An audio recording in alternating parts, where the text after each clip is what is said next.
Do you like a good scare? Do you have a dark and disturbing imagination? Then you've come to the right place. Time Warp Studios proudly presents The Shiver Show.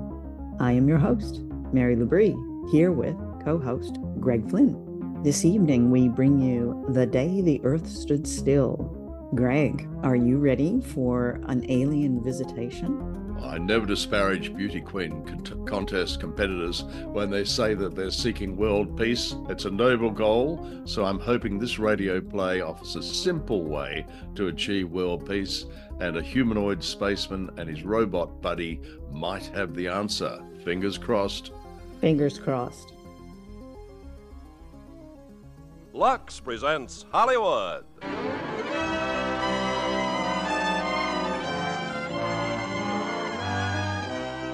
Lever Brothers Company, the makers of Lux Toilet Soap, brings you the Lux Radio Theater, starring Michael Rennie and Gene Peters in The Day the Earth Stood Still. Greetings from Hollywood, ladies and gentlemen. Now, Act One of The Day the Earth Stood Still, starring Michael Rennie as Klaatu and Gene Peters as Helen Benson.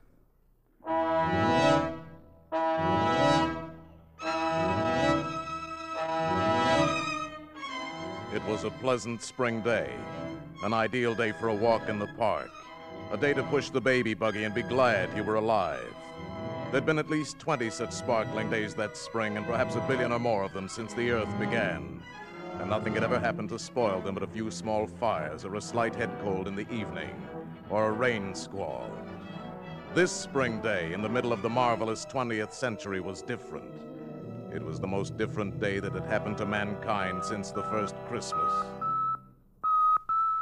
The thing was noticed in Hong Kong first on the British radar. But that's impossible. That thing must be doing about 4,000. That can't be aircraft, sir. Must be a buzz bomb. Better give an alarm. Keep it steady, though. Maybe faulty equipment.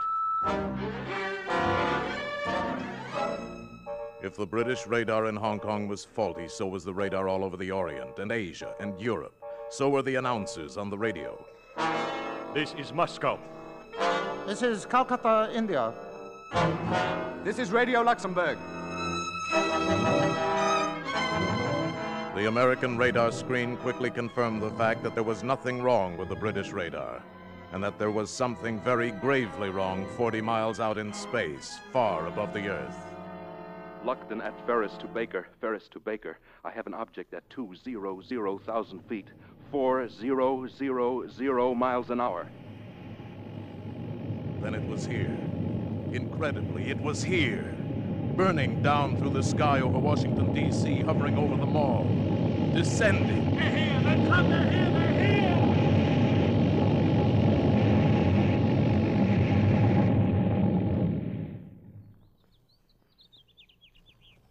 Not a sound. Stillness. Not a move from the cordon of tanks and armored cars and troops in full battle dress. Not a sound or gesture from the monstrous domed disk resting on the grass.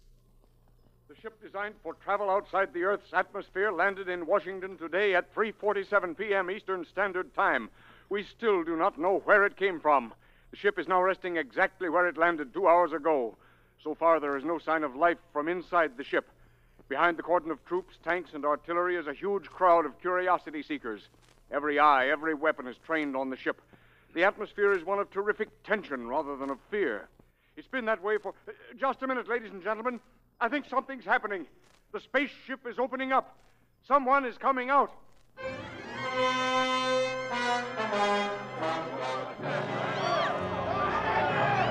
Keep calm, everybody. Don't get excited. Keep calm. Quiet! A wedge is opened in the smooth, unbroken metal skin of the spaceship. A ramp slithers out on the grass. Against an eerie glow of unearthly light from inside the spaceship stands the spaceman. He is a man, entirely like ourselves. He wears a close-fitting suit like a deep-sea diver's armor, but of alien material. A spherical helmet entirely conceals his head. He holds up his hand. He is going to speak. We have come to visit you in peace and with goodwill. Receive me as a friend. Here he comes, men. Watch it. Keep that BAR trained on him. He's gone for something in his tunic, sir. Quiet. It's a ray gun or something. I'm going to let him have it. No, wait! You fool, he's down. Hold back that crowd. Everybody, back! Your wound doesn't look too bad. I'm sorry, but you shouldn't have gone for that ray gun. It was not a weapon. He understands us. It was a gift for your president. With it, you might have studied life on other planets. What's bothering the crowd, Lieutenant? Tell him to... Oh, no. Oh, no. A nightmare stands on the ramp leading out of the spaceship. A mechanical giant, monstrous, all metal and menace, with a visor in his helmet lifting slowly, revealing a dreadful light boiling within that metal head. And suddenly, out of that incandescence, a narrow ray.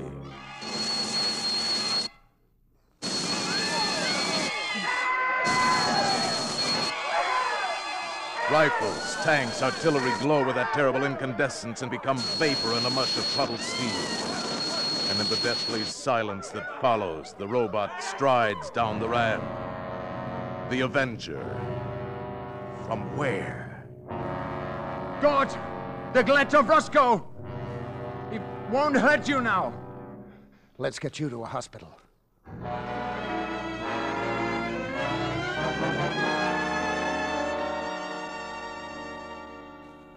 Good afternoon, sir. Good afternoon. The doctors here tell me your wound is not serious. No. It amazes them that it's almost healed already. I'm very glad. It should serve as some sort of indication of our powers. My name is Harley, secretary to the president. I've been told you speak our language fluently, that your name is Mr. Klaatu. Just Klaatu. The president has asked me to convey our deepest apologies for what has happened. Sit down, Mr. Harley. I'm sure I don't have to point out that your arrival was something of a surprise.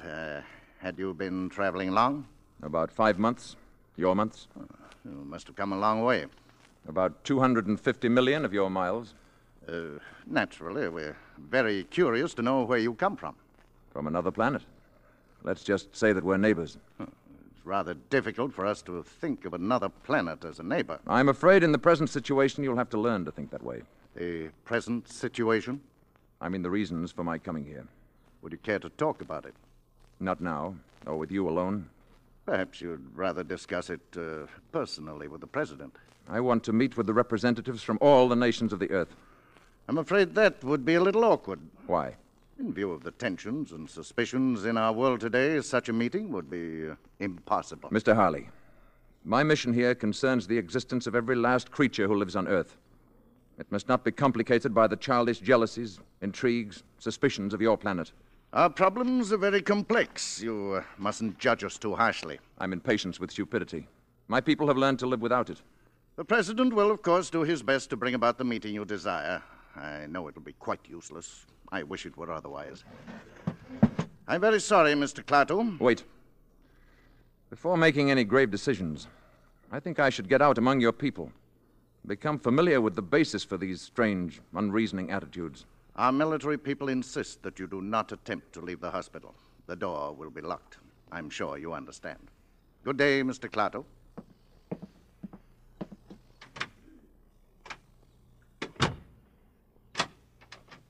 The door will be locked. Will it now? Klaatu escaped, nor could the embarrassing news of his disappearance long be suppressed. It was read about in the papers and described in excited tones over the radio. And authorities at Walter Reed Hospital still refuse to comment on how he managed to escape, except to say that he broke into a hospital locker and stole clothing belonging to a staff doctor. While the government does not minimize the crisis. This was the latest and the only news. And among the countless millions listening were two men and a woman in an ordinary home on an ordinary street in Washington. Mrs. Crockett's rooming house. There was Mrs. Crockett and Helen Benson and little Bobby Benson. Up against powers that are beyond our control or understanding. Oh, and that I just can't stand any more of this. Oh, I wanted to hear more, Mrs. Crockett. It's exciting, isn't it, Mother? Hush, Bobby. Exciting? It's enough to drive a person... Who are you? I'm sorry. I saw your sign outside and the door was open. My name is Carpenter. Yes? I'm looking for a room. Oh, yes. I do have a nice room. Are you a G-man? No, I'm afraid I'm not. I bet he is, Mom. I bet he's looking for that spaceman. I think we've all been hearing too much about spacemen, Mr. Carpenter. This is Mrs. Benson, Mr. Carpenter. How do you do? And this is little Bobby, my youngest guest. Hi. I'm Mrs. Crockett. You're a long way from home, aren't you, Mr. Carpenter? How did you know? Oh, I can tell a New England accent every time. This way, please, Mr. Carpenter.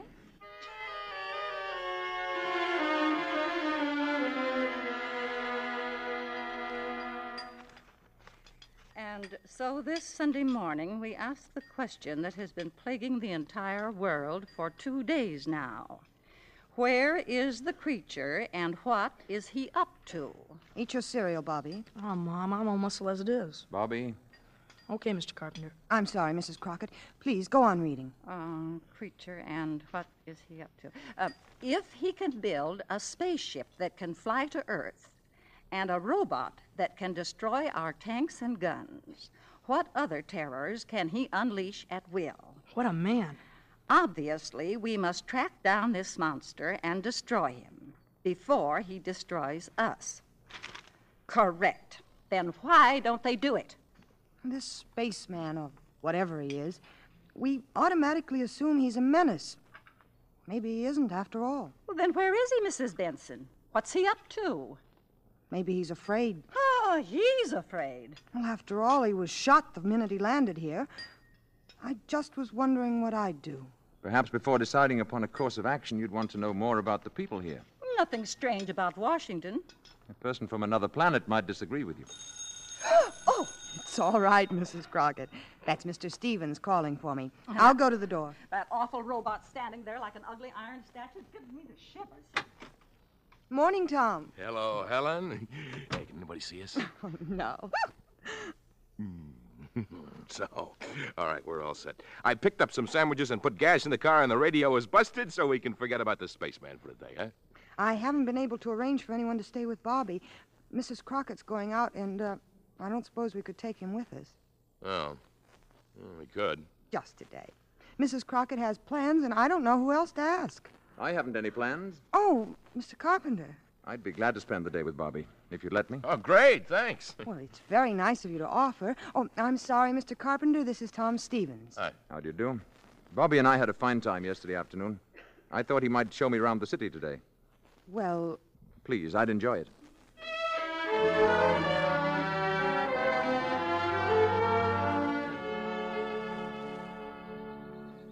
And this is where my father is buried. Robert Benson, Virginia, 1st Lieutenant, 45th Infantry. April 10th, 1916, January 29th, 1944. Your father was very young, wasn't he, Bobby? He was killed at Anzio. Did all these people here die in wars? Well, most of them. Didn't you ever hear of Arlington Cemetery? I'm afraid not. You don't seem to know much about anything, Mr. Carpenter. I've been far away, Bobby. Don't they have places like this where you've been? Not like this one. You see, they don't have any wars. Let's walk. All right. What would you like to do now? Go to the movies. All right. No fooling? No fooling. Do you have to have money to go there? Well, I've got $2. I'll treat you, okay? No, I want to take you. Look, do you think they'd accept these? Oh, gee, what are they? Diamonds? Well, in some places, these are what people use for money. They're easy to carry and they don't wear out. I bet they're worth $1 million. Would you give me your $2 for 2 of these? Sure, okay. There you are. Let's not say anything to Mom about this, huh? Why not? Well, she doesn't like me to take advantage of people. Hey, before we go to the movies, would you like to see the Abraham Lincoln Memorial? Thank you. Yes, I would. Well,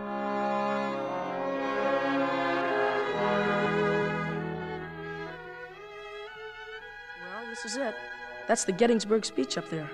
That this nation under God shall have a new birth of freedom, and that government of the people, by the people, and for the people shall not perish from the earth. Those are great words. That's some statue. That's the kind of man I'd like to talk to. Bobby, who is the greatest man in America today?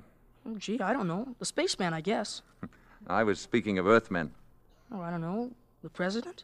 I mean the greatest philosopher, the greatest thinker, scholar. Oh, well, that's Professor Barnard, I guess. Yes, Professor Barnard. He's the greatest scientist in the world, and he lives right here in Washington. Right near where my mother works. Where is that?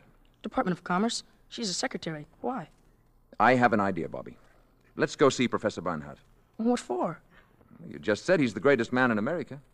You're kidding, aren't you? Wouldn't you like to meet him? Oh, sure I would. Oh, go on. I bet you'd be scared. Maybe we can scare him more than he can scare us. I like you, Mr. Carpenter. You're a real screwball.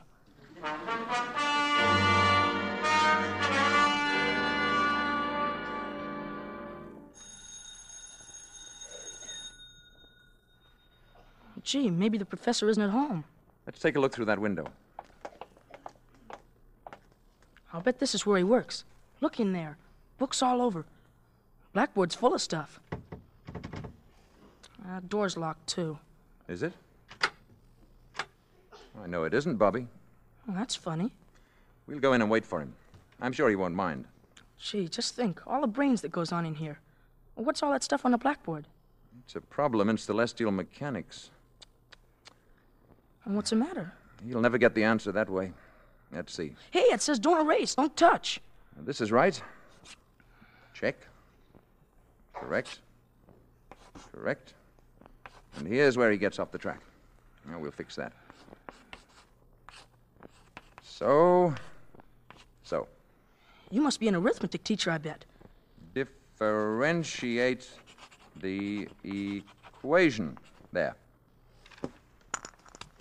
Who are you? Uh-oh. How dare you come in like this? How dare you write on that blackboard? Do you realize the professor's been working on that problem for weeks? He'll solve it in no time now. What do you want? We came to see Professor Barnhart. Well, he's not here, and he won't be back until evening. I think you better leave. Will you tell him that Mr. Carpenter was here? 1615 M Street, Northwest. I think he'll want to talk to me. Indeed. Thank you. Oh, it may have entered your mind to erase what I've written on the blackboard. It certainly has. I wouldn't do that. The professor needs it very badly. Come on, Bobby. Carpenter, 1650 M Street, Northwest. Carpenter, M Street. Operator, give me the police.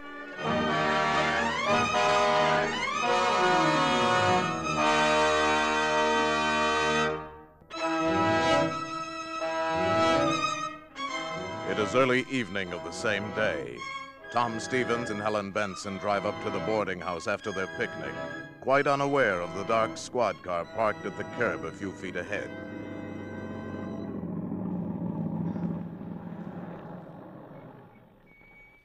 Well, here we are. Thank you, Tom.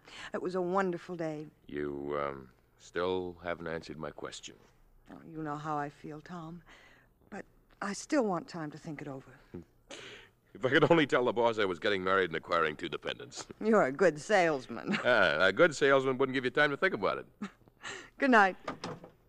Didn't you forget something? Now, good night. Good night.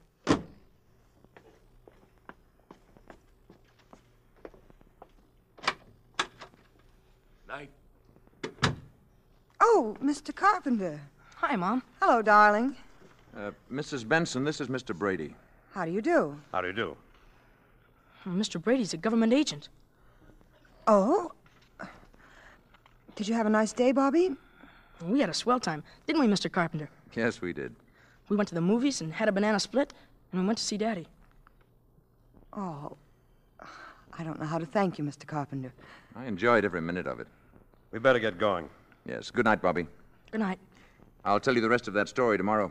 Good night, Mrs. Benson. Good night. Nice meeting you, Mrs. Benson. Thank you. Why did Mr. Carpenter have to go with Mr. Brady? I don't know. Maybe it was a mistake. Upstairs with you. Yeah. We sure had fun today.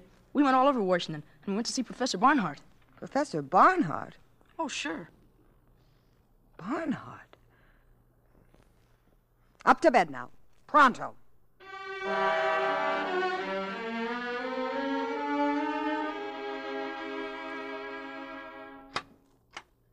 Is this the man you want to see, Professor Barnhart?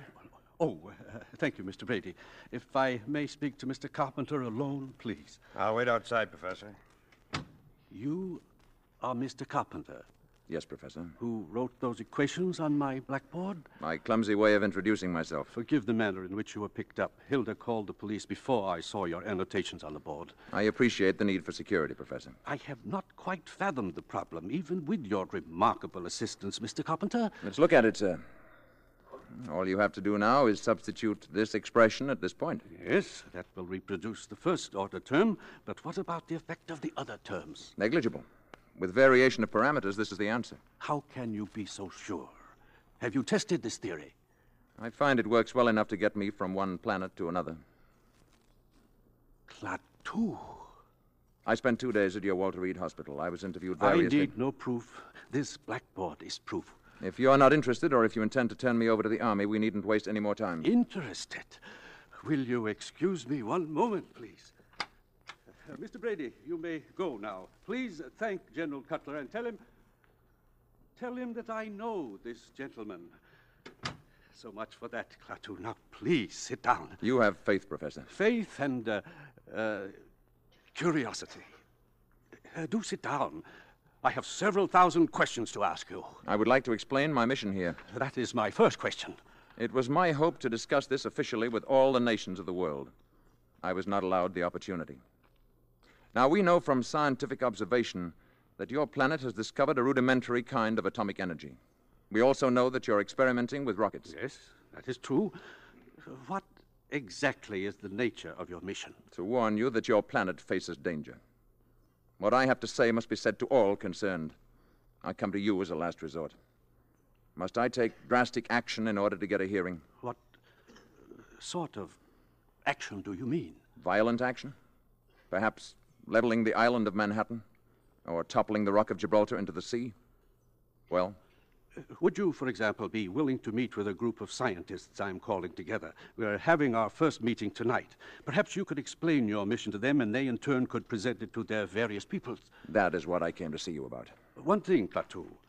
Suppose this group should reject your proposals. What is the alternative?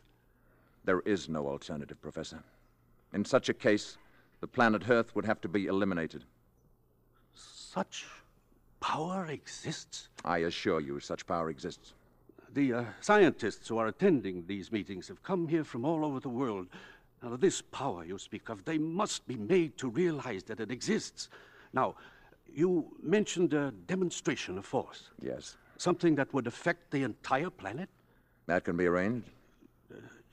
Perhaps a little demonstration. Something dramatic but not destructive. It's quite an interesting problem. Would tomorrow be all right? If you say so. Say about noon? Then tomorrow at noon. Good.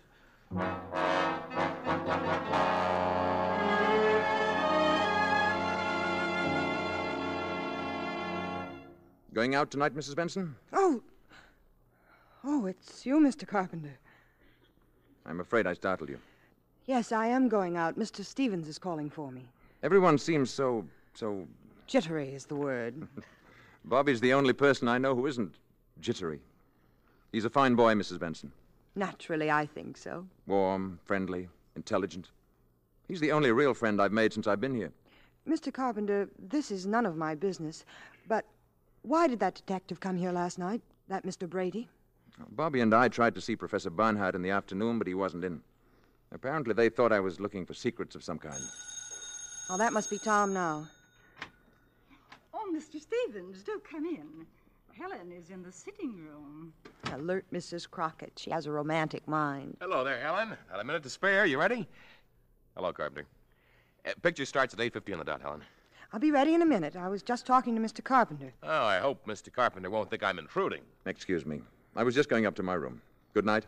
Good night, Mr. Carpenter. Have a good time, both of you. Thank you. Tom, that was awful. I'm sorry. I guess I'm just tired of hearing about Mr. Carpenter. Mr. Carpenter. Shh. I don't like the way he's attached himself to you and Bobby. After all, what do you know about him? Very little, it's true. Well, let's not stand and talk about it anymore. I'll go up and get my things.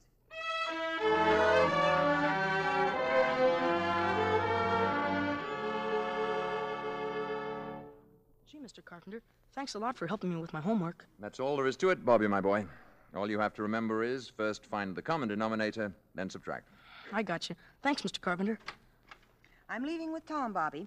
You'll go to bed on time now, won't you? I'll say good night again, Mrs. Benson. Mr. Carpenter... Yes? Nothing. Good night. Good night. Night, Bobby. Bobby, I think it would be better if you didn't see quite so much of Mr. Carpenter. Well, gee, why, Mom? He's swell. I like him. And he's awful good at arithmetic. He even helped Professor Barnhart. Well, I'm sure he's a very nice man. I just think he might prefer to be left alone. Now, go to bed, darling. But why would he want to be left alone? Don't forget to brush your teeth.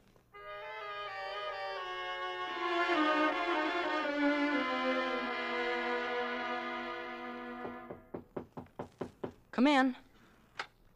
Bobby, do you have a flashlight I might borrow for tonight? Oh, sure, Mr. Carpenter.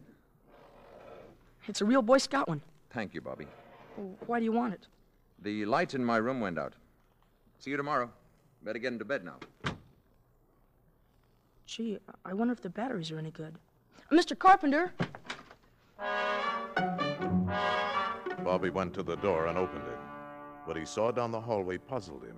Mr. Carpenter's door was ajar and light was pouring out of his room. Funny. He said his light went out.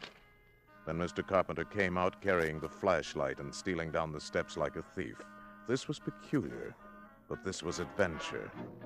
Bobby followed Mr. Carpenter, and what he saw couldn't have been a dream. It was too real. But it couldn't have been true either. It was too deliciously frightful. Dream or not, it was filled with darkness, stung by staccato flashes from a genuine Boy Scout flashlight. Flashes that activated a giant robot into knocking out his guards so that Mr. Carpenter from the boarding house could get into the shed the Army had built around the spaceship. And dream or not, Bobby saw this Mr. Carpenter go into the spaceship. And then a wave of sheer terror swept over Bobby at last, and he turned and ran wildly away, the way little boys always run in nightmares, trying so hard and moving so slowly and all the time falling down. It was awful. It was swell. When his mother came home around midnight, Bobby was curled up on the sofa. Instantly, he jumped up and ran to her and to Tom Stevens as they came into the hallway. Mom, listen. Bobby, what are you doing down here at this hour, fully dressed? Hello, Mr. Stevens. Mom, I had to tell you. Tell me what? What's the matter, Bobby? I followed Mr. Carpenter tonight, right after you left, and gee, where do you think he went? Right into the spaceship. Now, Bobby, just 1 minute. Honest, Mom, I saw him.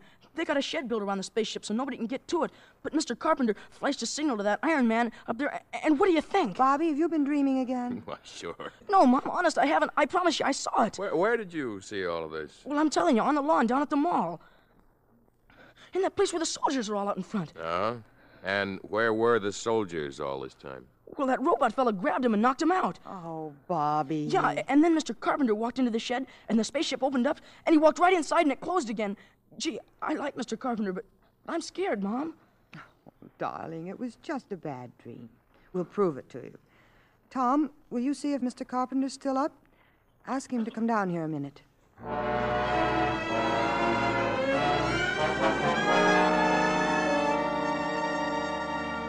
Helen. Yes, Tom? Helen, he's not there, but look what I found on the carpet.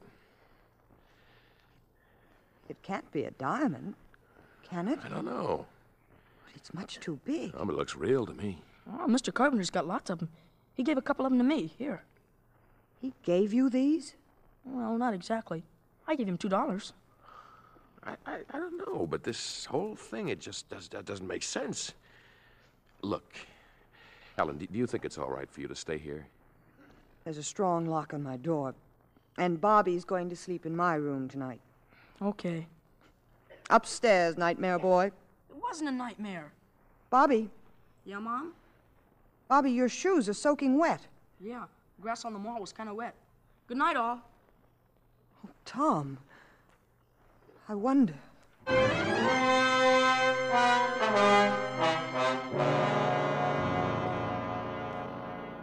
Klaatu had promised what Professor Barnhart termed a little demonstration. Promised it for the following day at noon. It is now 2 minutes to 12. In the Department of Commerce building, Helen Benson has left her office on her way to lunch. She stands in the corridor waiting for an elevator. Mrs. Benson. Mr. Carpenter, what are you doing here? I came to see you. Well, I was just going to lunch. What is it? I saw Bobby this morning before he went to school. Yes? I want to know what he told you. Oh, Bobby has such an active imagination. Did you believe what he told you? Really, Mr. Carpenter, this is where I work, and I only have a short time for lunch today. If you'll excuse me... I'll go down with you. If you like. The service elevator's open. You'll have to press the button, Mr. Carpenter. Oh, yes, yes.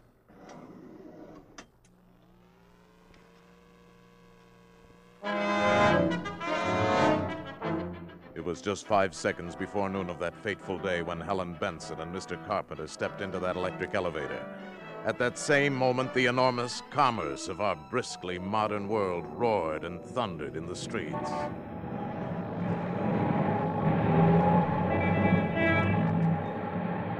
"5 seconds to noon. 4 seconds. 3 seconds. 2 seconds.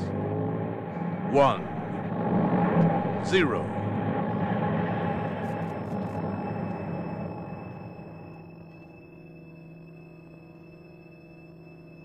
High noon. And silence. All over the world, traffic stopped dead in a million streets. Here and there, a horse-drawn vehicle clopped its melancholy way among the motionless motors. Bicycles moved before awe and the common desolation made the riders stop of their own free will. Electric clocks stopped on the dot of noon. All across the powered world, the machines stood still. Toasters failed to pop and battle fleets on maneuvers drifted aimlessly on their dead propellers. Joe Smith's milkshake didn't spin, and the humming turbines deep in Hoover Dam didn't produce current. Mrs. Housewife's washer stopped in the middle of its cycle, and electric lights went out all over the world. At a conference table in Washington, a hasty council of the armed services was held. As far as we can tell, gentlemen, all electric power has been cut off all over, with few exceptions. And even these exceptions are remarkable. Hospitals, planes in flight, that sort of thing. I wish I could be more specific, but all communications are out. I can tell you that we are preparing to declare a state of national emergency, but before we start discussing plans, I want a report from Colonel Ryder. All I can report, General, is that the robot at the spaceship was discovered to have moved last night. It knocked unconscious the 2 soldiers guarding the entrance to the shed the Army engineers had built around the spaceship, indicating that someone, presumably the spaceman, had wanted to get into the ship for one reason or another. In all likelihood, to signal for this demonstration of his planet's power. Go on, Colonel. Well, that's all, sir. Well, gentlemen, until now, we've agreed on the desirability of capturing this man alive. We can no longer afford to be soft in this matter. We will get him alive if possible, but we must get him. Is that clear, gentlemen? Dead or alive, get him.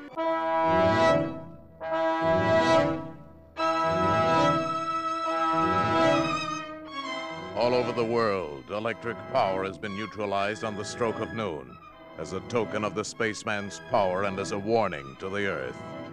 While they've been trapped between floors in an elevator, the spaceman has told Helen his identity and purpose here. I've already told you more than I told Professor Barnhart, because my life, in a sense, is in your hands. But if I die, a world, your world, may die too. Yes, I understand. I thought if you knew the facts, you'd appreciate the importance of my not being caught before the meeting tonight with the world scientists. Yes, of course. Of course I do. You hold great hope for this meeting, don't you? I can see no other hope for your planet. If the meeting should fail, then I'm afraid there is no hope. Oh, the lights. And we started again. It must be 12:30. Yes, exactly.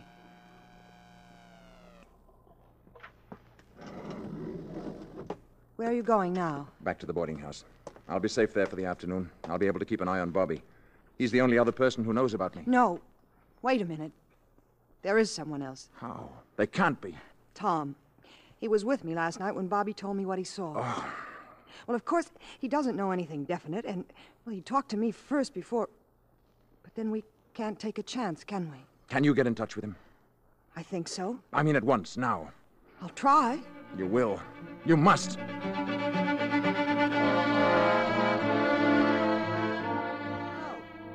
Hello. Operator, I was connected with my party. Please. Hello? Oh, is this Mr. Tom Stevens' office again? We were Well, I must speak to Mr. No, Mr. Stevens. Yes, this is Mrs. Benson. Benson! Well, when do you expect him in then? Well, will you tell him I called, and please not to leave his office. I'm coming down to see him. Yes, it's very important. To you, too.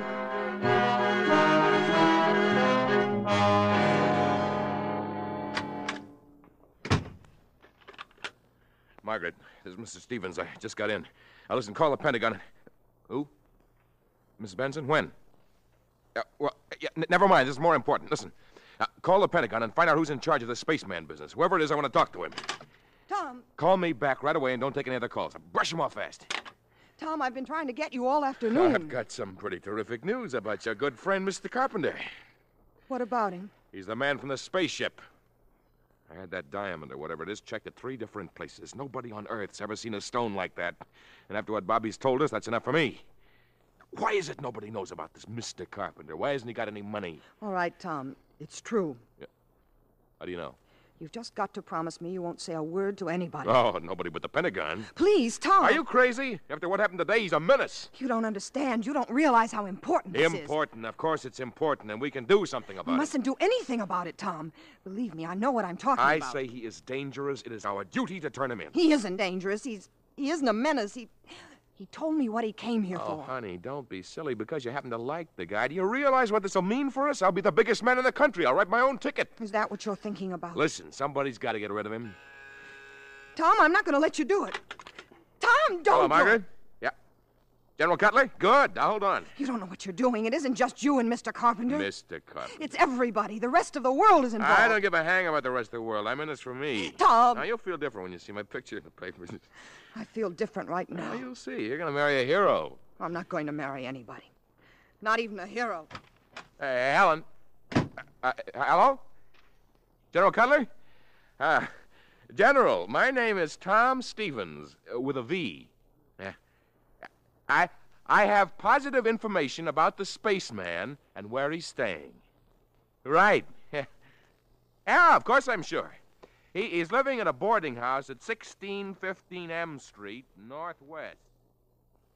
That is correct, General. Yes, I have all of it now, Mr. Stevens, and thank you very much indeed. I want to talk to you further, but I haven't time now. We want to act on this. Yes, sir? Have Colonel Ryder deploy all Zone 5 units according to Plan B immediately. Investigate 1615 M Street, Northwest for presence of spaceman. Repeat.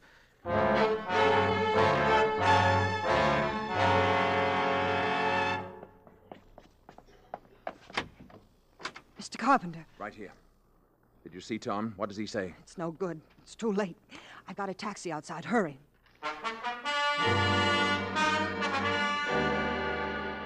Attention Zone 5, attention Zone 5. Man and woman observed entering taxi at 1615 M Street Northwest. Man is probably Klaatu, alias Carpenter. Establish roadblocks according to Plan Baker and maintain station. Remain on radio alert until further orders. I don't know. I think we may have been seen getting into the taxi. Where can you go? Shh. I'm sure Barnhart can arrange to hide me until the meeting tonight. Where's it going to be? At the ship. Now look there. Army cars. Full troops in full gear. The alarm is out all right. It's only a few more blocks to Professor Barnhart's. I'm worried about Gort. I'm afraid of what he might do if anything should happen to me. Gort? But he's a robot. He's a product of centuries of refinement. But what could he do without you? There's no limit to what he could do. He could destroy the Earth. And the city is swarming with patrol cars, hunting you. How can we tell them? They won't listen. You must listen. If anything happens to me, you must go to Gort. You must give him this message. Klaatu Barada Nikto. Gort. Klaatu Barada Nikto. Say it. Gort. Klaatu Barada Nikto. Gort. Klaatu Barada Nikto. Klaatu Barada Nikto. Remember those words. Klaatu Barada Nikto.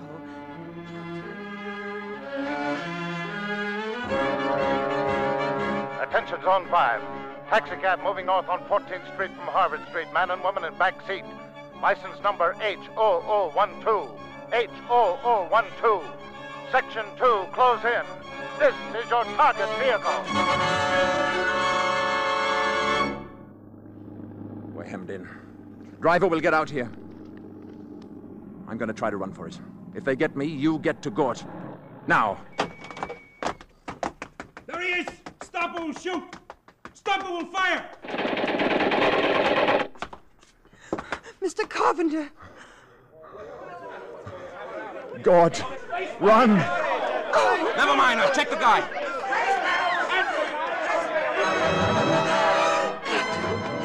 Parada, Nikto, Klaatu, Parada, Nikto, Klaatu.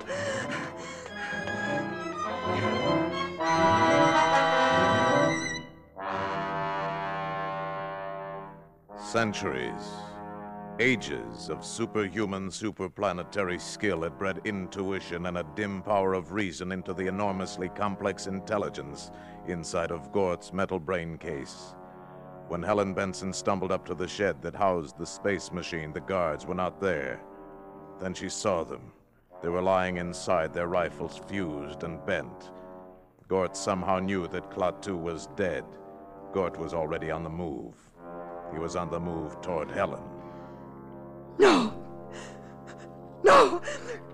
God, no! The visor of his helmet was opening on that cosmic incandescence within, seething with world ruin, aiming impassively at Helen. God! God! Klaatu! Klaatu! Parada! Nikto!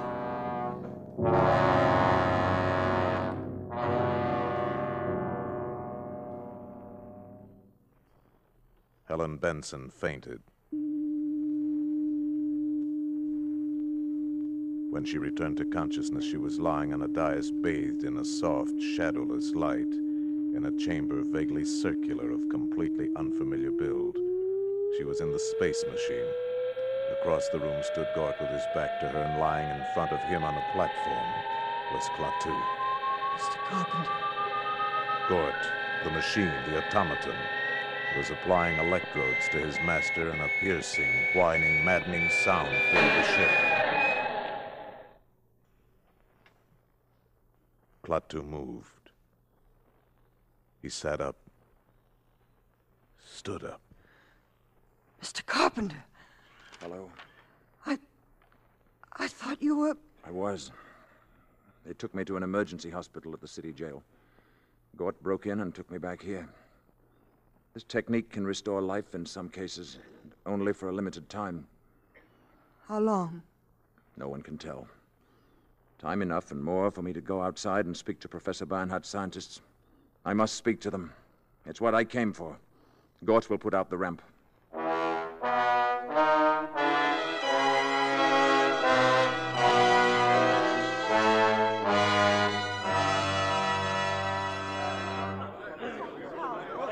You people of Earth, you men of science, you are here from all over your world, Europe, Asia, representing many nations, many ideas. I am leaving soon. You will forgive me if I speak bluntly.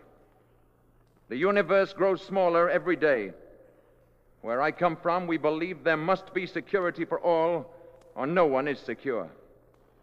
This does not mean giving up any freedom, except the freedom to act irresponsibly.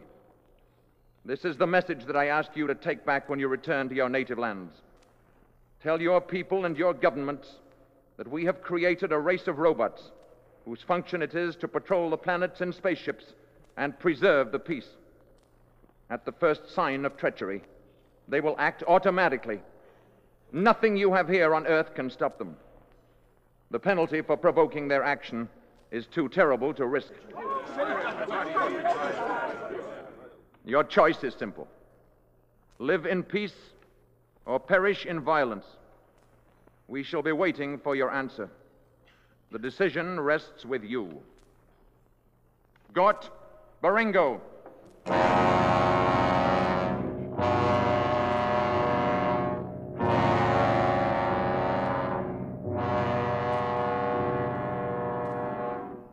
Remember.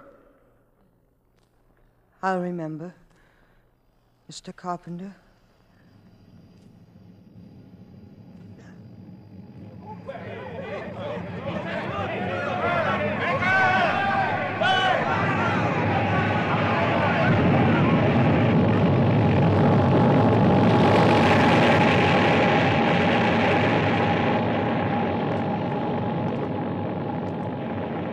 And as they had seen him come, so did they see him depart. And the people of the earth pondered upon the warning.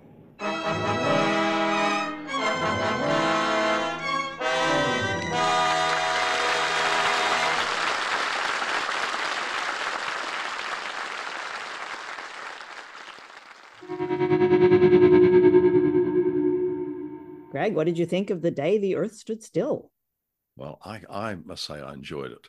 Now, given this in the early 1950s, this was broadcast in the early 1950s, there was a nuclear arms race between America and Russia after Robert Oppenheimer fired the starting gun with the atomic bomb.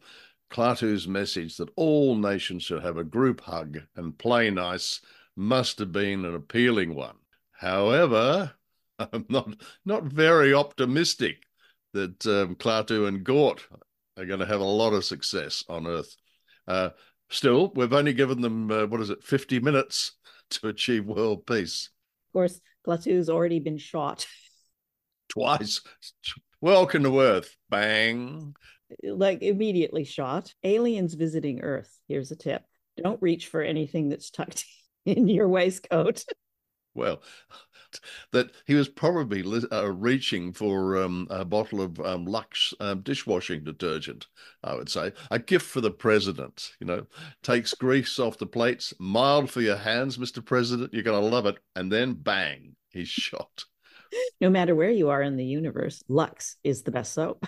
That's But this was a live performance, so they performed in front of an audience, not a studio audience, but a theater audience with a full orchestra. Bernard Herrmann conducting, who's our wonderful conductor from the Lucille Fletcher dramas, like Hitchhiker and Sorry, Wrong Number. So fantastic. You could actually hear the audience coughing and laughing. That was quite interesting. No, exactly. And I thought that added to it, rather than detract from it. If there's a coughing fit, I mean, who's that person in the audience back in 1954 who realized they were going to be immortalized?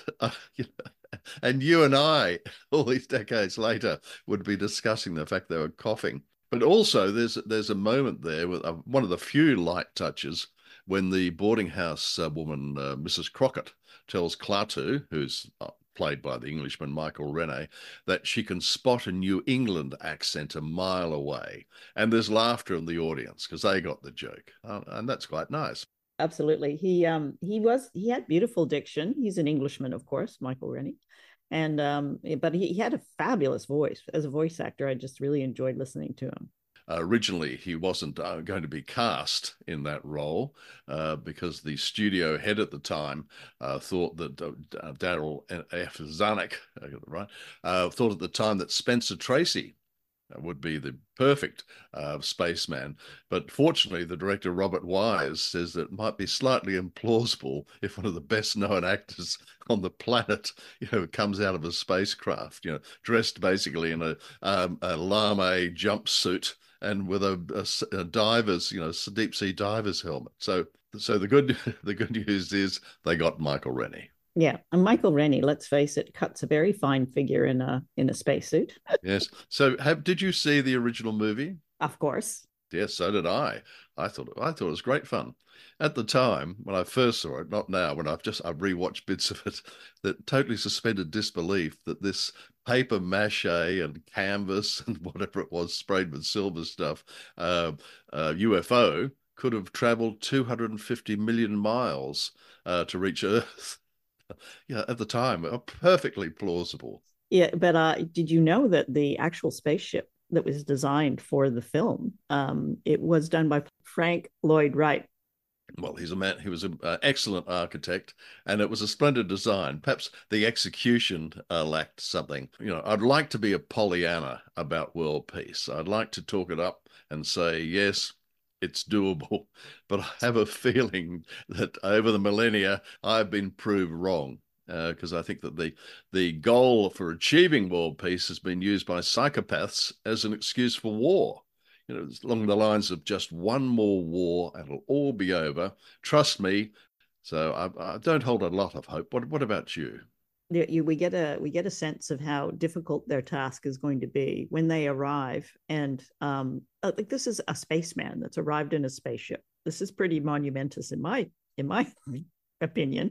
And they send the secretary to the president, who treats him sort of like an unwanted telemarketer.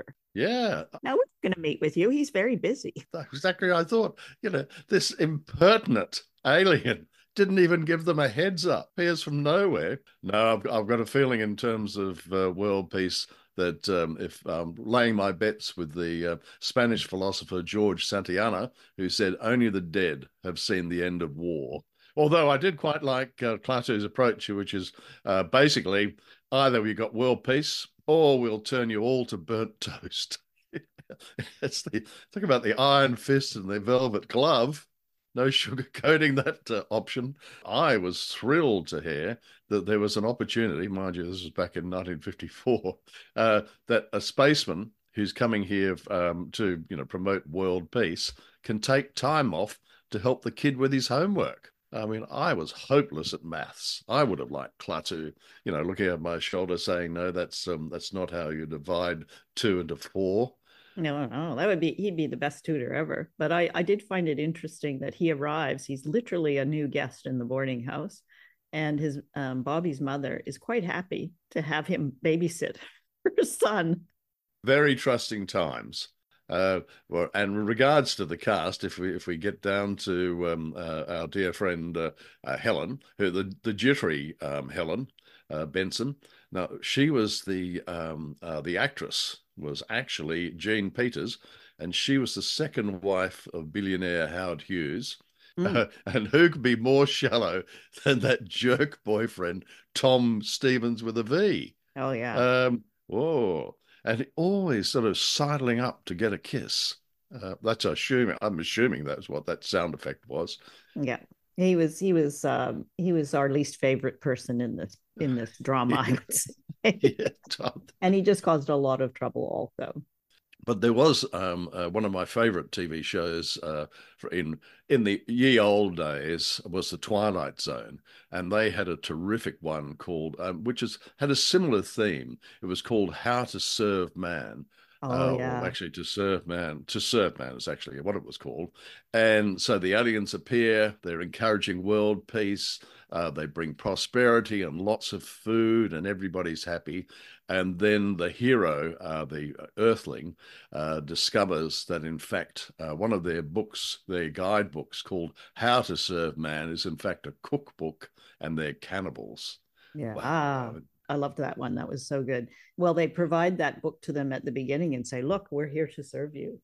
Yes, that's right. Exactly. This is our manifesto. You are so important to us. Very ironic. Yes, that's right. A lovely twist. Well, speaking of twist, this particular production is based on a short story, which was it something like Farewell to Master? That's it. Farewell to the Master. Yeah, by Harry Bates, who sold it to 20th Century Fox Movies for $500. And the twist in his short story, which is quite a good one, is that the robot was actually the master, not the alien Klaatu. Yes. I really love that story. It was written in 1940. So, yeah, so we're at the beginning of the Second World War. So it's just really interesting, like the Cold War element in the film. Well, it's kind of been added as time goes on, or at least we perceive it through that lens. The writer has lived through the First World War and is at the edge of the Second World War. But when we see it as a film, we're through the two wars, and then the radio plays actually comes after the film. Well, and there's also the other thing that they've built in terms of the plot on top of that original story is this what the producers in the movie, for the movie and the radio play, after they'd looked at the script that was written, they were concerned that Klaatu was far too obviously had parallels with Jesus Christ.